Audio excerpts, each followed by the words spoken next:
They didn't just think I was a failure. That night, my family made sure everyone at my brother's engagement dinner knew it. I sat quietly at the table, napkin on my knees, while my father laughed about my lost years. My brother smirked, and my mother nodded like it was fact. I didn't interrupt. I didn't defend myself.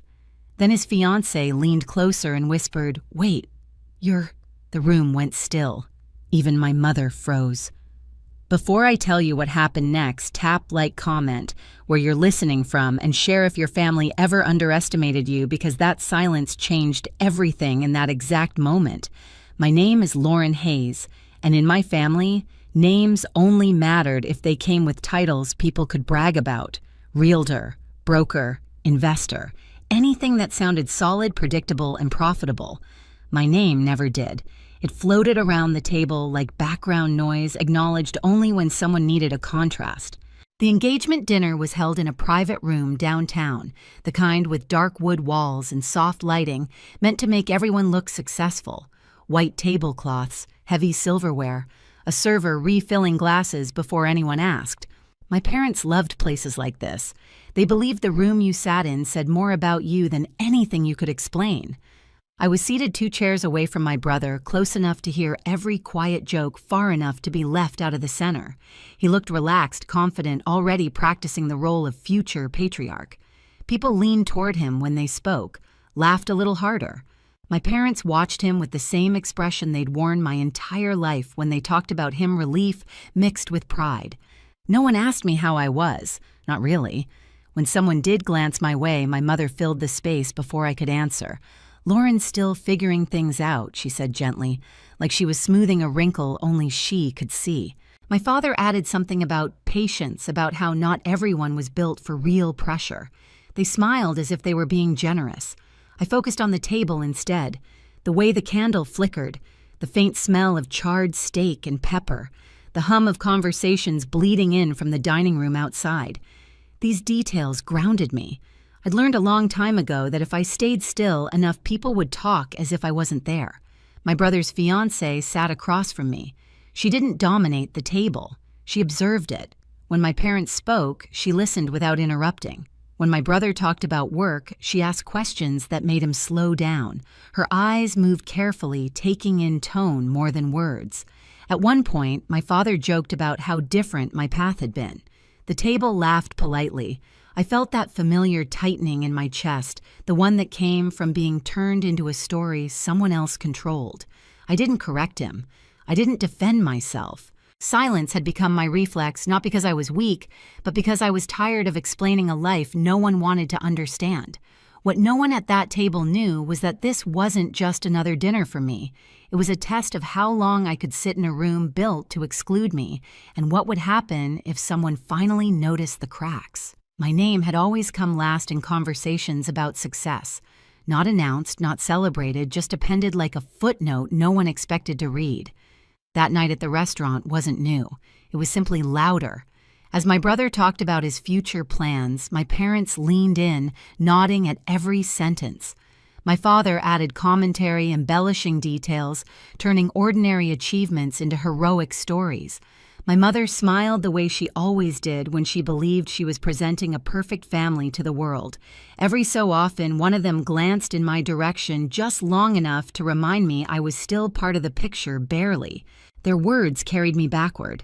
A few months earlier, I'd opened my phone to see photos online from a gathering at my parents' house, a networking night, drinks on the patio, people in tailored jackets standing near the pool laughing. I hadn't been invited.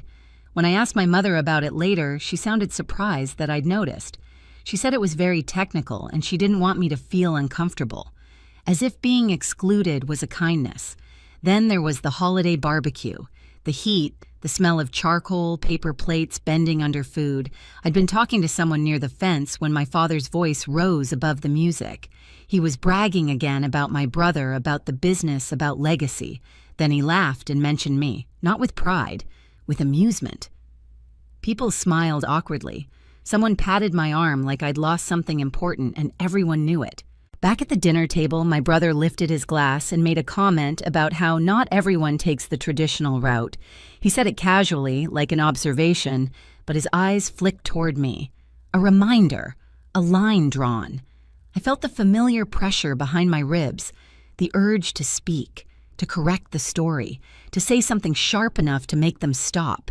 Instead, I took a slow breath and folded my hands tighter. I'd learned that reacting only gave them more control. Silence at least belonged to me. The worst part wasn't the jokes, it was the offers. My brother once called me before the engagement, dinner voice soft concerned. He asked if I needed help buying something appropriate to wear, said he didn't want me to feel embarrassed. The implication was clear. I was the problem that needed managing. At the table, my mother leaned toward my brother's fiancé and spoke about my future like it was an unresolved inconvenience. She talked about stability, about how someone might take care of me one day. Her hand rested on my shoulder, light but possessive. That was the moment something shifted. I didn't look up right away. I focused on the sound of my heartbeat, steady and controlled. All those nights working alone, all the calls I couldn't talk about, all the decisions I'd made without anyone's approval. They thought my quiet meant uncertainty. They thought my patience meant dependence. Across the table, my brother's fiancée was no longer smiling. She was watching, really watching. And for the first time that night, I had the unmistakable sense that the story they'd been telling about me was about to run out of room. I didn't flinch when my mother's hand stayed on my shoulder a second too long. I didn't look at my brother when he nodded like the matter of my future had been neatly resolved. Outwardly, I stayed exactly the same, calm, still agreeable. Inside, something finally settled into place. The truth was, my life had never been as uncertain as they believed. It just didn't look like theirs. While my parents hosted dinners and talked loudly about growth and reputation, my days ran on a different clock. Early mornings blurred into nights. My apartment stayed quiet except for the low hum of my laptop fan and the occasional buzz of a call coming in from a different time zone. I learned to measure progress in small confirmations, signed documents, cleared payments, short messages that said we're moving forward. There was no applause, no audience, just momentum. I never talked about it, not because I was ashamed, but because I couldn't. The work demanded silence. Agreements were still fragile. One loose word could undo months of preparation. So when my family offered help money advice, I smiled and declined.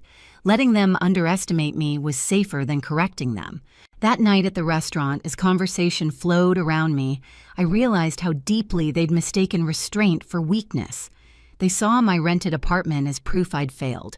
They saw my simple clothes as surrender. They didn't see the discipline it took to live quietly while building something that couldn't afford distractions. My brother leaned back in his chair, satisfied. My father ordered another round. My mother talked about future holidays, already planning who would sit where. They were comfortable, certain. I felt the shift before anything was said. Across the table, my brother's fiancée had stopped engaging with the family's stories. Her gaze returned to me again and again, thoughtful, focused. She wasn't listening to the words anymore. She was watching the pauses, the moments when I chose not to speak, the way I didn't rush to defend myself. I'd seen that look before on calls where people realized they'd made the wrong assumptions. For the first time all evening, I let myself breathe a little deeper. Not because I expected rescue, not because I needed validation, but because I understood something they didn't control doesn't always announce itself. Sometimes it waits. The dinner continued, but the balance had already changed. My parents were still talking, still performing. My brother was still confident, yet there was a growing tension beneath the surface, like a quiet wire pulled too tight. I stayed seated. I stayed silent. Not because I had nowhere else to be, but because I knew exactly when it would matter to stand up. The server returned with another round of drinks, setting the glasses down carefully, unaware that the air at the table had shifted. My father raised his glass first, eager to regain control of the room. To family, he said, smiling wide, and to new beginnings. Everyone echoed him, except me. I lifted my glass a second later, just enough not to stand out. I'd learned how to survive moments like this by staying half a beat behind. My brother launched into another story about his plans, bigger house, bigger responsibilities, bigger future. He spoke with the confidence of someone who had never been questioned. My parents filled in the gaps for him, interrupting each other, polishing every sentence until it gleamed. And Lauren, My father added suddenly, waving his hand in my direction like he'd remembered a detail late. Well, she's always been independent. The pause before that word was deliberate. My mother laughed softly. She likes doing things her own way, she said, the way people talk about stubborn habits they hope will pass. We just want her to be secure. You know how hard the world is. I felt the familiar tightening in my chest, the reflex to shrink. I kept my eyes on the table, the grain of the wood, a faint scratch near my plate. Anything solid? Across from me, my brother's fiancée didn't look away. She tilted her head slightly, studying me as if a thought had just clicked into place. Then she asked calmly, "Lauren, what exactly do you do?" The question landed differently than the others. It wasn't casual, it wasn't polite filler, it was direct. Before I could answer, my brother chuckled. "It's complicated," he said quickly. "Some tech thing. She's been experimenting." My father nodded, relieved to take over. Lots of people try those kinds of things. It's a tough space. I felt heat rise in my neck. Still, I said nothing. The fiancé didn't smile. "What kind of platform?" she asked, eyes still on me. The table went quiet in a way that felt unfamiliar. My parents shifted. My brother cleared his throat. "She's modest," my mother said, touching my arm again. "She doesn't like to talk about it." That was when the fiancé leaned in, slightly lowering her voice, not enough to be secret, but enough to change the tone. "Is it logistics related?" she asked me. I looked up for the first time in minutes. "Yes," I said. One word, calm, steady. Her eyebrows lifted almost imperceptibly. "Global," she continued. I nodded. My brother laughed again, a little too loudly. "See, this is what I mean. Very vague." The fiancé ignored him. Her attention sharpened, professional now. "Supply chain optimization?" I felt my pulse slow. "Yes." The silence thickened. She exhaled slowly, eyes never leaving mine. Then she murmured, just loud enough for the table to hear, "Wait, you're—" She stopped herself mid-sentence. The effect was immediate. Conversation died. Glasses paused halfway to mouths. Even the server a few tables away seemed to hesitate. It felt like the entire room had taken one breath and forgotten how to release it. My father frowned. "What is it?" he asked, irritation creeping in. The fiancée straightened in her chair. "Lauren Hayes," she said carefully. "You're the founder, aren't you?" No one spoke. I met her gaze and gave a small nod. The sound my brother made wasn't quite a laugh and wasn't quite a gasp. Founder of what he demanded. She didn't answer him. She reached into her bag instead and pulled out her phone, tapping the screen with practiced ease. When she turned it around, the headline filled the space between us. An article. Industry-focused. No photos of me, just analysis, numbers, quotes from investors praising a founder who preferred to stay out of the spotlight. She slid the phone toward the center of the table. This, she said evenly, is one of the most closely watched platforms in the sector right now. Quiet launch, strong early traction, international reach. My father leaned forward, squinting. My mother's smile had vanished completely. "We've been trying to get a meeting for months," the fiancé continued. "No press, no interviews, just results." My brother shook his head. "That's not—" He stopped when he realized no one was listening. She looked at him, then finally. "You said you wanted me to meet visionaries," she said. Her voice wasn't sharp. It was worse. It was controlled. I didn't expect one to be sitting across from me. The room stayed frozen. My mother's hand slid off my shoulder like it had burned her. Her mouth opened, then closed. She tried again, but no words came out. My father straightened, color draining from his face. "Why didn't you tell us?" he asked. The edge in his voice dulled by confusion. I didn't answer right away. I picked up my glass, took a small sip, and set it down carefully. "You never asked," I said. My brother stood abruptly, chair scraping against the floor. "This is ridiculous," he snapped. "If this was true, we would have known." The fiancé's eyes flicked back to her phone. "The whole point was that you didn't," she said. Something in my brother's expression cracked. Not anger, fear. Around us, the restaurant noise slowly crept back, but our table remained isolated like we were encased in glass. People were staring now, whispering. I felt oddly detached, calm in a way I hadn't expected. I didn't hide it to prove anything. I said, my voice steady. I hid it because I didn't need approval. My father swallowed. My mother stared at the tablecloth, fingers clenched tight. I stood smoothing my napkin before placing it beside my plate. The movement felt ceremonial final. "I should go," I said, glancing at the fiancé. "It was nice to meet you." She nodded once, respect clear in her expression. I didn't look at my family again. I didn't need to. As I walked out of the private room, the silence followed me, not the familiar silence of dismissal. This one was heavy, uncomfortable, earned. Behind me, no one spoke. And for the first time in my life, that silence felt like justice. I didn't rush when I left the restaurant. The night air felt cooler than it should have, brushing against my skin like a reset.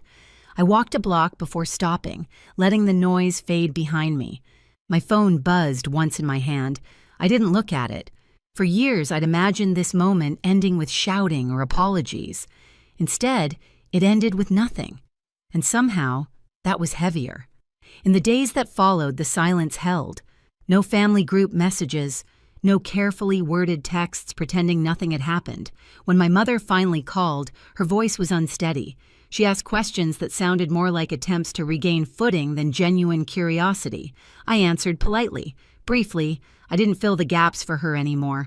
My brother never reached out. I heard through someone else that the engagement dinner became awkward in retellings, the story edited to protect pride. I let it be rewritten. I didn't need credit. I needed distance. What surprised me most was how light everything felt once I stopped carrying their expectations. My work continued. Calls, decisions, progress. Nothing had changed there. What changed was the quiet inside me, the constant bracing, the urge to prove something to people who had already decided who I was. I realized then that resolution doesn't always look like reconciliation. Sometimes it looks like clarity, like knowing where you end and where other people's opinions begin. I didn't lose my family that night. I lost the version of myself that kept shrinking to fit into their stream. And I didn't miss her at all. I used to think being accepted by my family would finally make me feel whole. Now I know that understanding myself mattered more than earning a seat at their table. That night didn't change who I was, it revealed it. If you've ever been underestimated by the people who were supposed to see you best, you're not alone. Share where you're listening from and tell me what helped you stand your ground. And if stories like this matter to you, subscribe so you don't miss the next one.